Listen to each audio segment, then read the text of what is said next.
우리의 삶에 이렇게 회복되는 날 되시길 소망합니다. 오늘 우리가 읽은 고린도전서 고민이 많았습니다. 부활절 맞기 전에요. 우리가 공교롭게도 마가복음 설교를 했기 때문에 또 올 작년 가을부터 시작해서 예수님 십자가 지신 사건을 쭉 살펴봤고, 고난주가 특별 새벽 기도를 하면서 또 일주일 동안 마태복음을 통해서 예수님의 십자가 지신 사건도 살펴봤고, 도대체 부활절 오전 예배는 뭘 해야 될까 고민이 많았습니다. 그러다가요, 오늘 바울의 이야기를 좀 들려드리려고 오늘 고린도전서를 읽습니다. 도대체 고린도전서 15장을 가지고 무슨 이야기를 할까? 오늘 이 고린도전서, 특별히 오늘 이 본문뿐만 아니라 이 고린도전서 전체를 이해를 하시려면요, 이 고린도전서가 쓰여지고 있는 상황을 이해할 필요가 있습니다. 그러려면 고린도라는 도시와 그 고린도라는 도시에 있었던 고린도 교회가 어떤 형편과 상황에 놓여 있었는지 이해하면 오늘 고린도전서를 이해하는 데 참 도움이 많이 됩니다. 먼저 이 고린도 교회는요, 바울이 3번에 걸쳐서 전도여행을 떠나게 되는데 그 중에 2번째 제2차 전도여행 시에 개척한 교회입니다. 참 사연이 많은 교회인데요. 왜 어떤 사연이냐, 보다 자세한 건 주일 오후 예배 시간에 좀 살펴보겠습니다만, 바울이 2차 전도여행을 하다가 성교비도 떨어지고 사역도 그렇게 제대로 진행되지를 않습니다. 그런 상황 가운데 몸도 마음도 지치는 거죠. 성교비도 떨어졌죠. 사역도 신통치가 않죠. 근데 바울이 몸도 마음도 많이 지쳤던 것 같습니다. 그런 상황 가운데 고린도에 도착을 하게 되었고, 거기서 이제 개척하게 되는 게 고린도 교회인데, 자막입니다. 사도행전 18장 9절과 10절에 보면 이런 구절이 나옵니다. 밤에 주께서 환상 가운데 바울에게 말씀하시되 두려워하지 말며 침묵하지 말고 말하라. 내가 너와 함께 있으며 어떤 사람도 너를 대적하여 해롭게 할 자가 없을 것이니 이는 이 성 중에 내 백성이 많음이라 하시더라. 바울이 고린도에 이르렀을 때 하나님께서 밤에 바울에게 하셨던 말씀입니다. 아마도 바울이 밤에 하나님 앞에 기도하는 중이었겠죠. 그런 바울에게 하나님께서 나타나셔서 환상 중에 두려워하지 말고 침묵하지 마. 그리고 너와 함께 어떤 사람도 너를 대적해서 해롭게 할 사람 없고 이 성 중에 내 백성은 많다. 이런 말씀하십니다. 구체적으로 바울이 고린도에서 어떤 일이 있었는지에 대해서 사도행전이 길게 설명하지 않습니다. 그러나 밤에 하나님께서 바울에게 이런 말씀을 하셨으면 바울에게 어떤 일이 있었는지 유추하여 생각해 볼 수 있습니다. 우선은 두려워하지 말며 침묵하지 말고 말하라. 반대로 바울은 두려워했고 침묵했다는 것입니다. 그리고 또 어떤 사람도 너를 대적하여 해롭게 할 자가 없다. 이 성 중에 내 백성이 많다. 누군가 바울을 끊임없이 해하려고 했던 것 같고, 그래서 바울이 많이 위축됐던 것 같습니다. 아무리 둘러봐도 이 고린도 성에는 예수 믿을 만한 사람이 눈에 보이지 않았던 것 같습니다. 바울이 선교여행하는 동안에요, 복음을 전하는 동안에 언제는 고난이 없었습니까? 그런데 왜 신앙생활 하다 보면 지칠 때가 있지 않습니까? 그렇지 않습니까? 내가 은혜로우면 좋겠는데 그렇지 않을 때가 있지 않습니까? 이 바울 사도도 아마도 이 고린도에 이르렀을 때 몸도 마음도 많이 지치고 힘들었고, 하나님께서 그에게 이렇게 말씀하시는 것입니다. 특별히요, 그럼 도대체 무슨 일이 그에게 일어났던 것일까? 이 사도행전 18장 1절부터 4절 바울이 고린도에 있는 장면 보면 이렇게 나옵니다. 자막입니다. 그 후에 바울이 아덴을 떠나 고린도에 이릅니다. 바울이 이제 베레아를 거쳐서 아덴, 오늘날의 아테네입니다. 그리스 아테네를 거쳐서 이 고린도라는 지역에 이르렀는데, 아굴라라 하는 본도에서 난 유대인 한 사람을 만나니 글라우디오가 이 로마 황제니까 모든 유대인을 명하여 로마에서 떠나라 한 거로, 본래는 이 글라우디오가 이 로마에 살고 있는 유대인들이 많았는데, 이 글라우디오 황제가 로마 내에 있는 유대인들은 로마를 다 떠나라 명령을 하게 됩니다. 그래서 아굴라와 브리스가, 혹은 브루스길라와 아굴라, 이렇게 우리는 알고 있는데요, 이 두 사람을 바울이 고린도에서 만나게 됩니다. 한 거로 그가 그 안에 브리스가와 함께 이태리를 이야기합니다. 새로운 자가 바울이 그들에게 갔고, 이 두 사람 같은 유대인이가 만나서요. 3절 생업이 같으므로 함께 살며 일을 하니 그 생업은 천막 만드는 일이었고 4절 안식일마다 바울이 회당에서 강론하고 유대인과 헬라인을 권면했다 이렇게 나옵니다. 이 본래 바울은요 그 선교회를 그를 파송했던 안디옥 교회뿐만 아니라 그가 개척했던 교회들이 바울의 선교 사역을 계속해서 도왔습니다. 바울이 홀로 다닌 게 아니라 선교팀이 있었기 때문에 이 사람들이 여행을 다니려고 하면 베사치라든지 이 교통비도 있어야 될 것이요 먹고 살아야 될 거 아닙니까? 밥을 먹어야 될 것이고 선교비를 후원을 받고 사역을 하게 됐던 것 같습니다. 그런데 이 선교비 조달에 문제가 생겼던 것 같습니다. 그래서 오늘 본문에 보시면 이 브리스길라와 아굴라를 만나서 바울이 고린도에서는 생업을 위해서 천막 만드는 일을 했다고 합니다. 당시에요 천막 만드는 일은 굉장히 고부가가치 산업이었습니다. 오늘날로 따지면 제일 좋은 직업군 중에 돈 제일 많이 버는 직업 중에 하나였다고 볼 수 있었다고 하는데요. 여튼 이 바울이 이 사람들과 함께 텐트 만드는 일을 합니다. 당연히 주중에는 이거 만들고 4절 안식일마다 회당에 가서 강론하고 유대인과 헬라인을 권면한다. 즉 복음을 전한 겁니다. 평소에는 그냥 늘 복음을 전했는데 선교비가 떨어지니 어쩔 수 없이 선교비를 조달해야 되니 평소에는 일을 하고 안식일이 되었을 때만 회당에 가서 복음을 전하는 장면이 나옵니다. 그 이전에 바울이 아덴에서 사역하는 장면을 보면 거기서 바울이요 자신이 가진 이 철학적인 지식을 가지고 유창하게 사람들을 설득을 하긴 하는데 문제는 사람들이 이 무슨 특별한 새로운 철학이다 해서 관심을 가지는데 회심하는 사람이 많이 없었던 겁니다. 이 아테네에서 열심히 복음을 전했지만 별로 소득이 없었다는 거 아닙니까? 그런 와중에 이제 소득이 떨어졌고 여러 가지로 바울에게 아마도 이 영적인 침체가 왔던 것 같습니다. 그런 상황 가운데 오늘 고린도에 있는 바울에게 하나님께서 하며 환상 중에 하나요. 바울아 두려워하지 말고 침묵하지 않아도 된다. 그리고 그 어떤 사람도 너를 해할 사람이 없다. 그러니 이 성중에 내 백성들이 많으니까 너는 복음을 전해야 된다. 하나님께서 그렇게 말씀해 주십니다. 바울이 이 말씀을 받고 용기를 얻어서 이 고린도에요 1년 6개월을 더 머물면서 복음을 전하게 됩니다. 총 1년 8개월을 고린도에서 머물면서 복음을 전하게 됩니다. 그런 만큼 바울에게 이 고린도 교회는요 또 다른 특별한 이 의미가 있는 교회였다는 말이죠.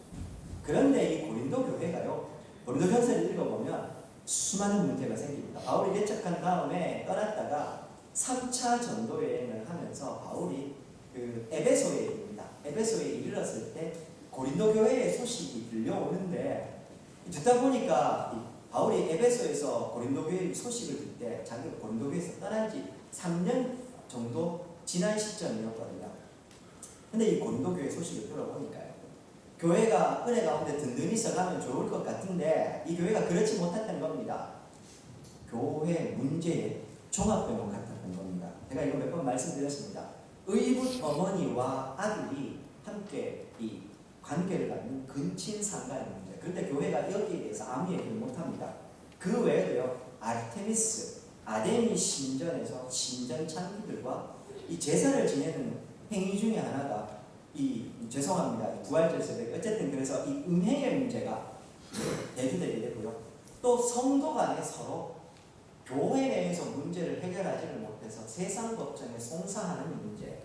나는 아볼로파, 나는 바울파, 나는 게바파, 나는 그리스도파 4분오열 서로 마음이 갈라져서 사색 단파로 갈라지는 문제. 그 외에도 우상의 재물을 먹는 문제라든지 성찬의 문제. 고린도전서에 나오는 성찬의 문제 보면요, 이 뭐냐 하면 그 당시의 성찬은 오늘날처럼 교회가 이렇게 준비하는 게 아니라 사람들이 각자 조금씩 가지고 와서 함께 나누는데 부자들이 먼저 와가지고요 자기들끼리 잔뜩 가지고 와가지고 맛있게 다 먹고서는 성찬을 끝내버린 겁니다. 가난한 사람 아무것도 없는 사람들은 와서 보니까요 먹을 게 없거든요. 부자들이 자기들만 먹는 성찬을 만들어버린 겁니다. 성찬을 더럽힌 겁니다. 내가 내 먹을 거 가져와서 먹는데 왜? 라고 하면서 문제가 생긴 겁니다. 그래서요 이 바울이 이 문제에 대해서. 그 외에도 사실은 여러 가지 문제들이 있어서 고린도전서를 쭉 읽어가다 보면 16장까지 바울이 그들이 가지고 있는 문제 하나하나를 조목조목 비판하면서 너희가 이렇게 해야 된다, 이렇게 해야 된다 라는 이야기입니다. 이유가 있습니다. 이 고린도라는 도시가요 참 희한한 도시입니다. 오늘날 그리스죠. 그 그리스에 보면 그 펠레폰네소스 반도라고 하는 곳이 있습니다. 그 반도와 그리스 본토를 연결시켜주는 연결점에 있는 도시가 이 고린도인데요. 그러다 보니까 여기는 교통의 요지이기도 하고 무역이 발달하는 항구도시. 항구도시의 특징이 뭡니까? 돈이 넘치는. 그리고요 이방 사람들이 많이 왔다 갔다 합니다.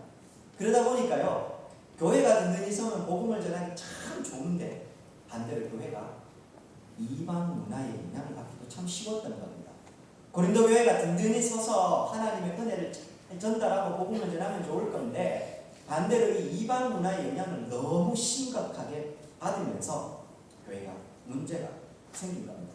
심지어요 고대 이제 그리스의 그 희곡 시인이었던 그 아리스토파네스라는 사람이요 단어를 하나 만들어냅니다. 그게 바로 코린티아즈마이라는 단어입니다. 이게 고린도화되다, 고린도처럼 되다 이런 말입니다. 이게 무슨 의미일까? 문란하다는 말을 또 쓰는 겁니다. 얼마나 이 도시가 문란한 도시였으면 코린티아즈마이, 고린도처럼 되다 이 단어가요 문란하다라는 말로 대체될 만한 말이었다는 것입니다. 앞에서 제가 말씀드린 대로 그 고대 지리학교인 스트라보라는 사람은요 당시에 이 얼마나 이 음란했냐 하면 이 신전에 있죠. 아데미 신전에 신전창기라고 하는데요. 이 제사장입니다. 여제사장들이 1000명이 넘었다고 합니다. 이게 상징적으로 보여주는 부분이 있다는 말입니다.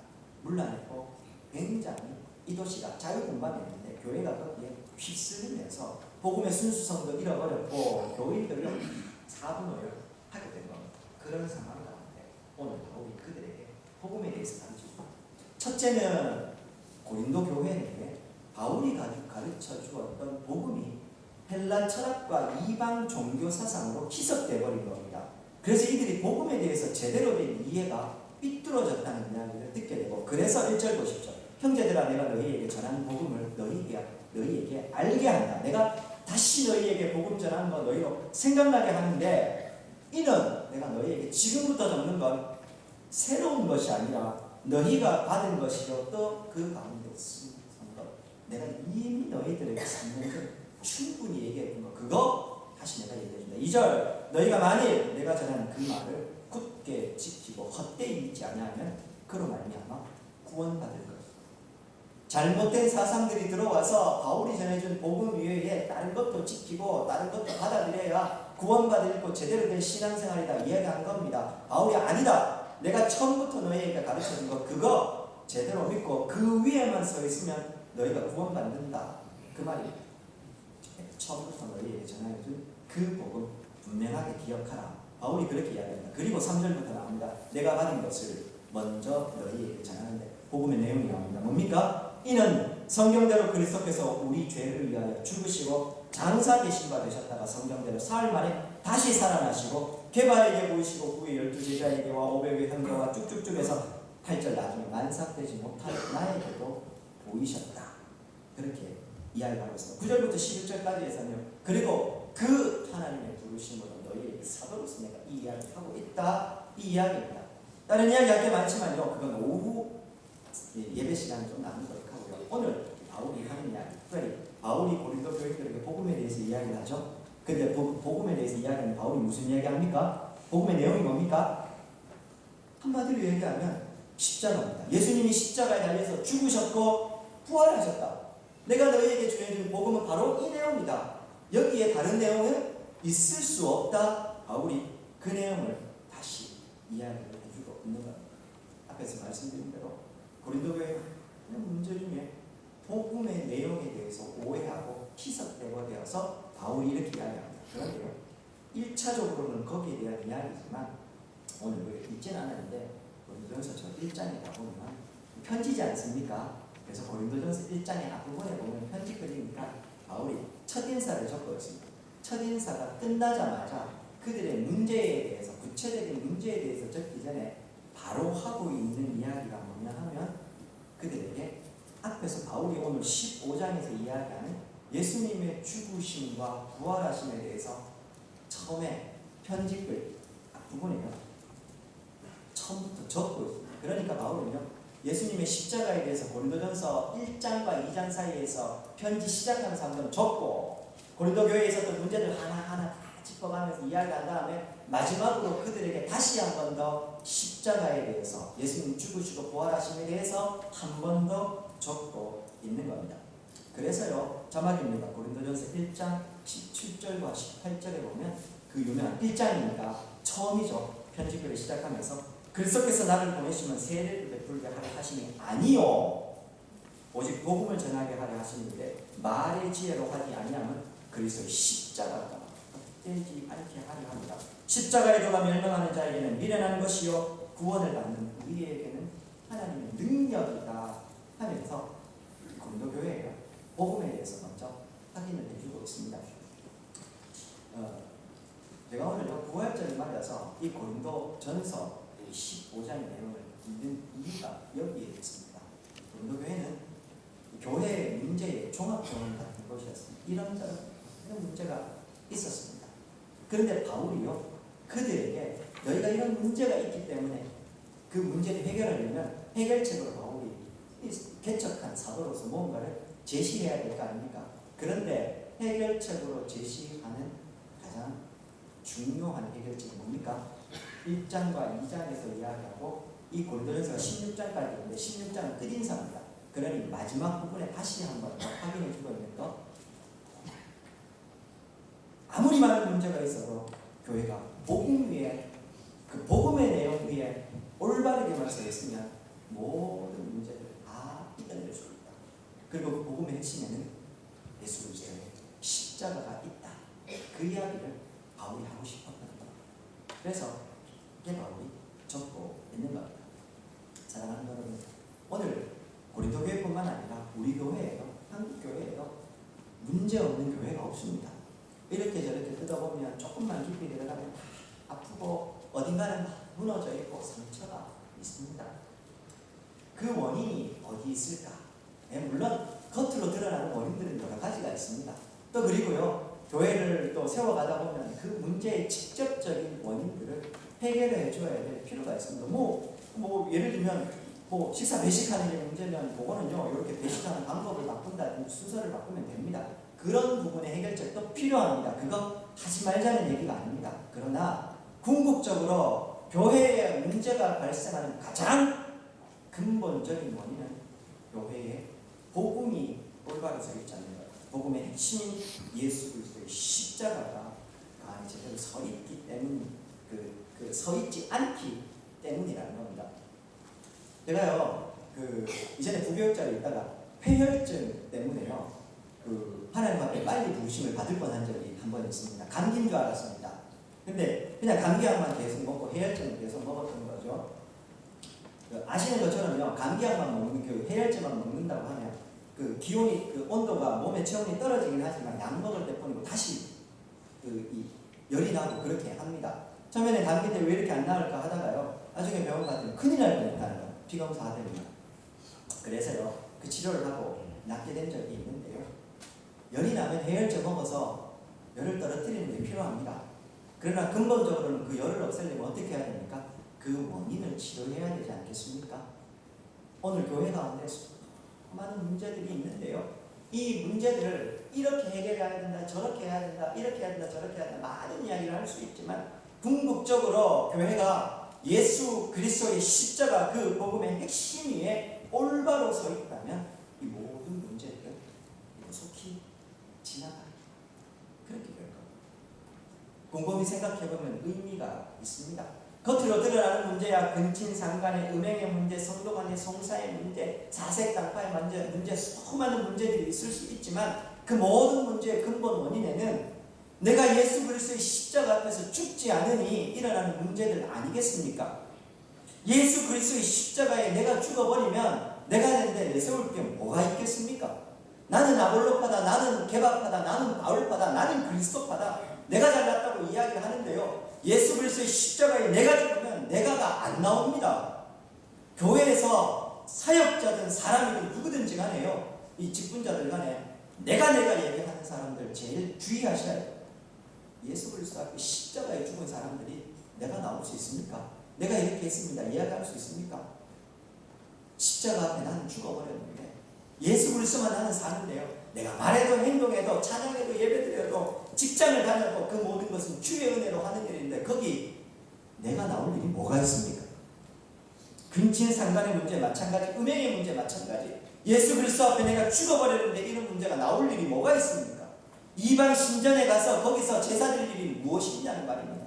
성도 간의 성사의 문제도 마찬가지입니다. 교회 안에서 당회가 장로님들이 치리를 합니다. 그런데 그걸 못 받아들이는 겁니다. 당신들이 먼저 나한테 그렇게 이야기하냐고. 못 받아들이니 세상 법정에 가서 성사하는 것 아닙니까? 오늘 한국교회가요, 가장 부끄러운 모습 중에 하나가 교회 내에서 치리로 권징으로 해결하지 못하고 이 문제를 세상 법정으로 들고 가는 겁니다. 부끄러운 일입니다. 세상 법보다 더 권위로운 것이 성경의 법이요, 하나님께서 세우신 교회의 권위입니다. 그 교회의 권위에 복종하지 않는다는 것이 얼마나 부끄러운 일입니까? 잘못된 권위를 인정하라는 말이 아닙니다.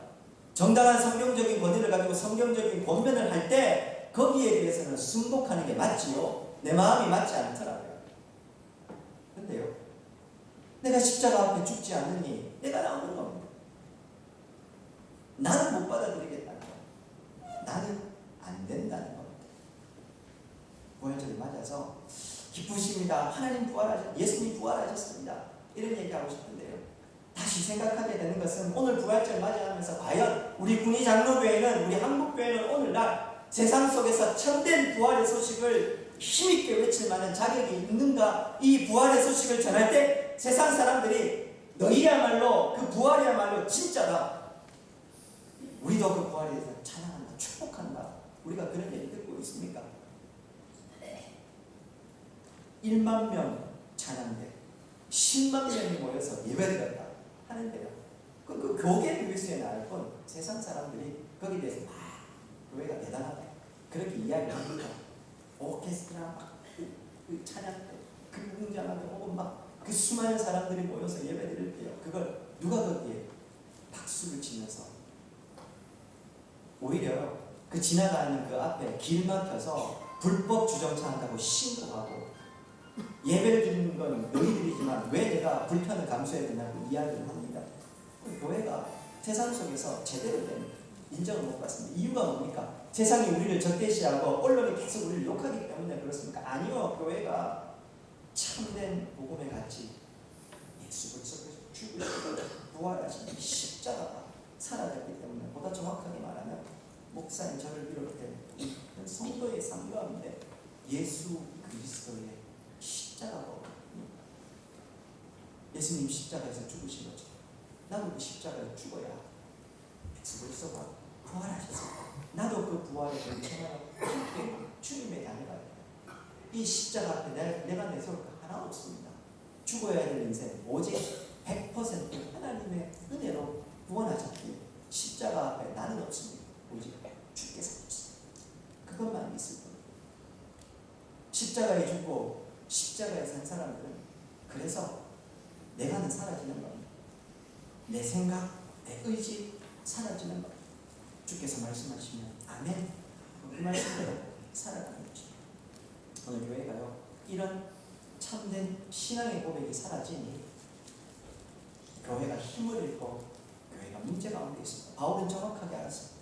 그래서 고린도 교회를 하면서 너희가 교회의 문제, 종합병원처럼 수많은 문제들이 있지만 그 모든 문제, 복음의 핵심 십자가로 다시 살아. 다른 거 없다. 내가 너희들에게 처음 전해준 것도 예수님의 십자가였고, 지금 문제 있는 너희들에게 다시 이야기하는 것도 십자가. 그러나 여러분, 우리 군의장로교회가요, 학습도, 세례도, 입교도 까다롭습니다. 시간이 좀 가서 내가 길게 설명을 좀 드리기는 좀 그렇습니다만, 모든 부활절이니까 좀 시간이 가더라도 좀 양해하고 들어주십시오. 학습, 세례, 입교, 문답을 왜 어렵게 하는지 아십니까? 들어보셨죠? 그 자격이 되지 않으면 이번에는 자격이 안 돼서 다음번 받으십시오 한다는 이야기 들어보셨을 겁니다. 이유가 뭐겠습니까? 당회가 응답을 하고 여기에 이 사람은 합당하다라고 얘기하는 순간 이 사람이 잘못된 신앙의 길을 걸어갈 때 당회가 이 모든 일에 대해서 책임을 지겠다는 말입니다. 그리고 그건요, 한 걸음 더 나아가서 주의 몸된 교회를 올바로 세우는 일에 있어서 그 인간적인 정의에 이끌려서 이 사람이 올바른 신앙 고백을 하지 못함에도 불구하고 그를 자격 있는 사람으로 세웠을 때 그 한 사람이 훗날 교회에 수많은 문제를 일으키면 그거 어떡할 겁니까? 합당한 신앙의 고백이 없는 사람들 잘못 세웠을 때 그거에 대해서도요 교회가, 당회가 책임을 져야 하기 때문에, 아니 책임을 지는 걸 넘어서서요 하나님 앞에서 우리가 받은 의무가 그것이기 때문에 그렇게 신중하게 하는 것입니다. 앞으로요 우리 교회에서는 학습받기, 세례받기, 입교가 되기 점점 더 힘들어지실 겁니다. 앞으로 점점 더 강하게 할 겁니다. 그에 합당한 신앙의 고백이 없는 사람 학습교인으로, 세례교인으로, 입교교인으로 세우지 않을 방침은 거기서부터 문제가 생기니 이 교회에 참된 십자가와 복음의 은혜가 사라지니 교회가 흔들리는 것 아니었습니다. 오늘 부활절입니다.